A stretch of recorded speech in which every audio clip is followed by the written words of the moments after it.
I think pies are a recipe that we all need to have and be able to whip up, create and include ingredients that are fresh, simple and easily accessible.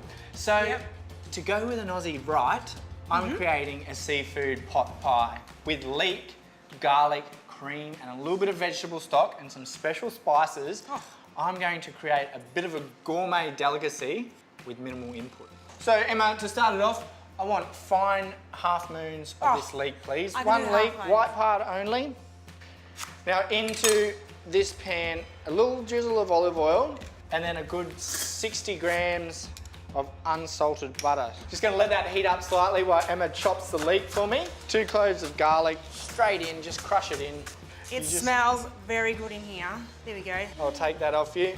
So into the garlic butter mix with 1 leek. Start infusing with a little bit of nutmeg. You always have to use fresh nutmeg. Yeah, always use fresh nutmeg. I've got some mace, which is actually the shell of nutmeg, but I find it's just a little bit spicier and a little bit more savoury. Just a pinch. You smell. Good teaspoon of paprika as well. There we go. Loving it, Tathy. See, just taking my time to build up the flavours at the moment.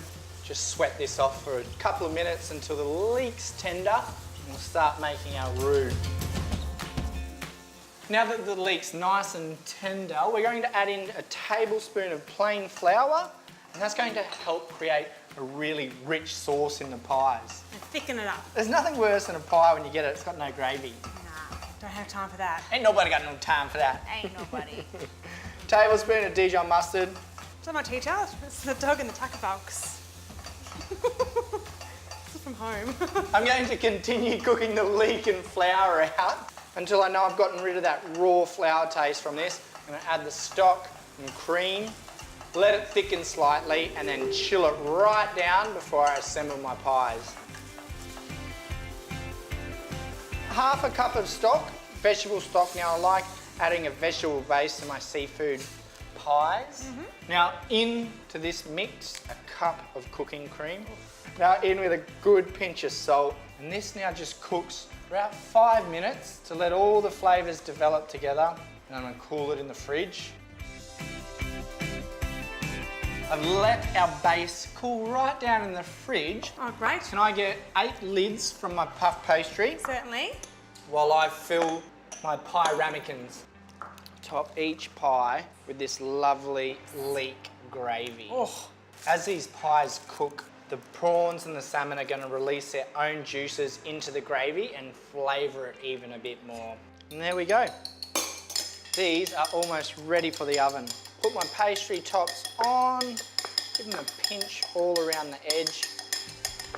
This is a great thing about making pies with pre-made pastry. You don't have to stress about it. Get a cookie cutter the right size.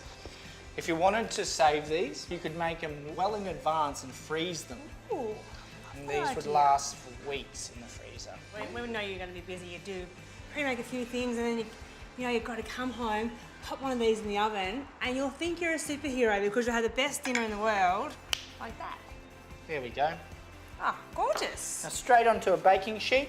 Now we put these into a 180-degree fan-forced oven for 25 to 30 minutes or until the tops are golden brown.